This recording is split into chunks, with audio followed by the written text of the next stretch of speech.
Doctors tell girl it's in her head, then parents see results.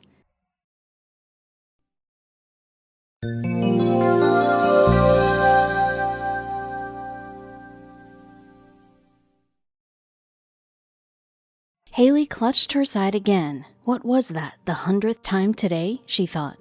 The pain was severe, but what hurt the most was that nobody would believe her.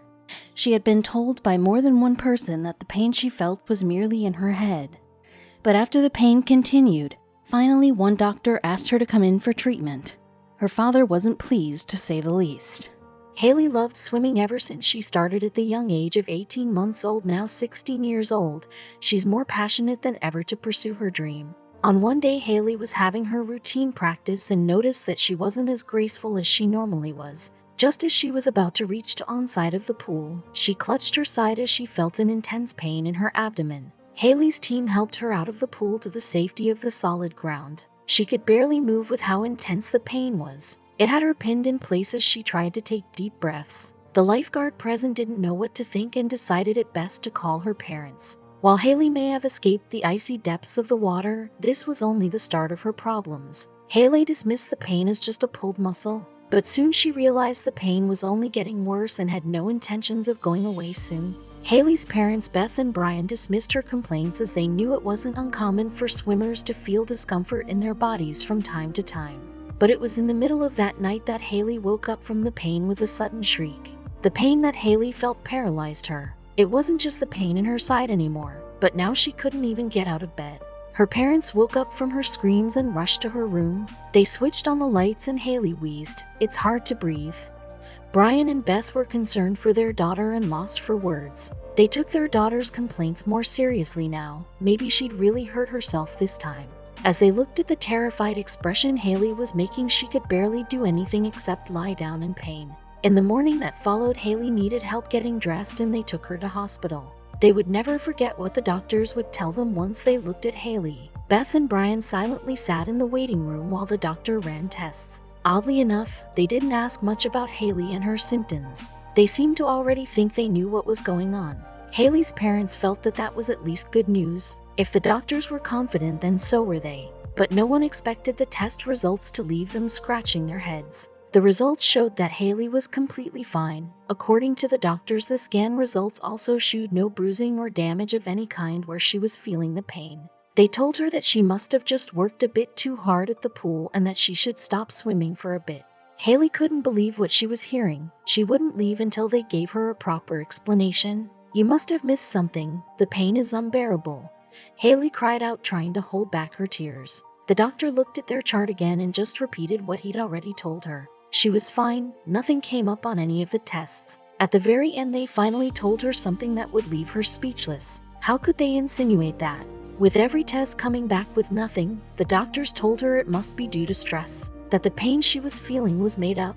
Hayley picked herself off the chair and ran out of the doctor's office. She was crying. No one believed her. Would she just have to endure this pain forever and forget about her dreams of becoming an Olympic swimmer? She needed help from someone. Hayley's dad found his daughter sobbing in the hospital car park. Although she was a teenager with typical teenage problems, there was no reason to think the physical pain she was suffering was psychosomatic. Did they think she was doing this for attention? Brian promised his daughter he would get to the bottom of what was going on, but in reality, he didn't know where to turn.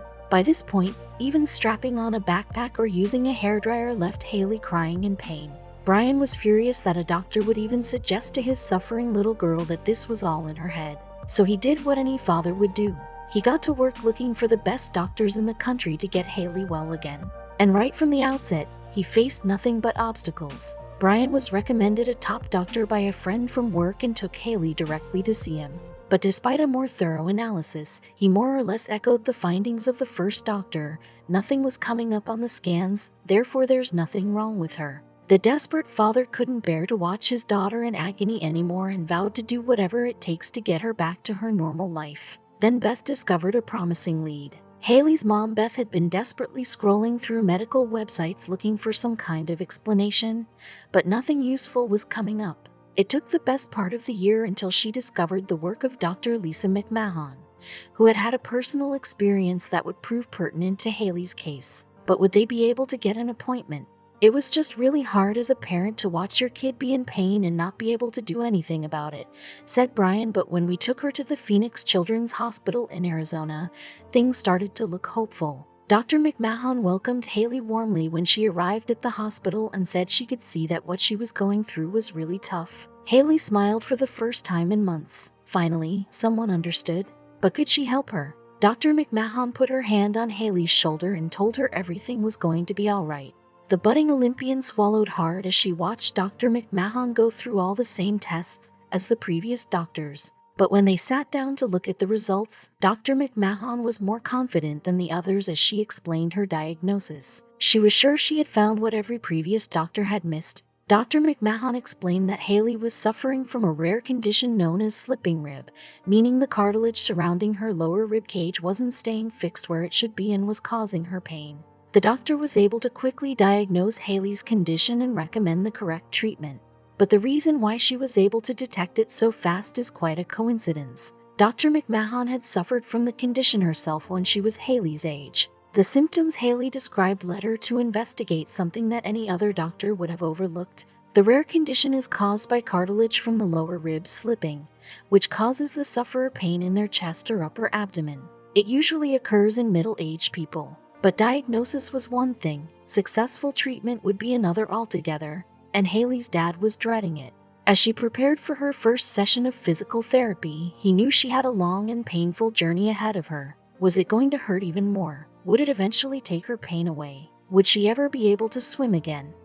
Fortunately for the youngster, the treatment went a long way to rectifying the problem, and she can now live without every movement causing her to wince in pain.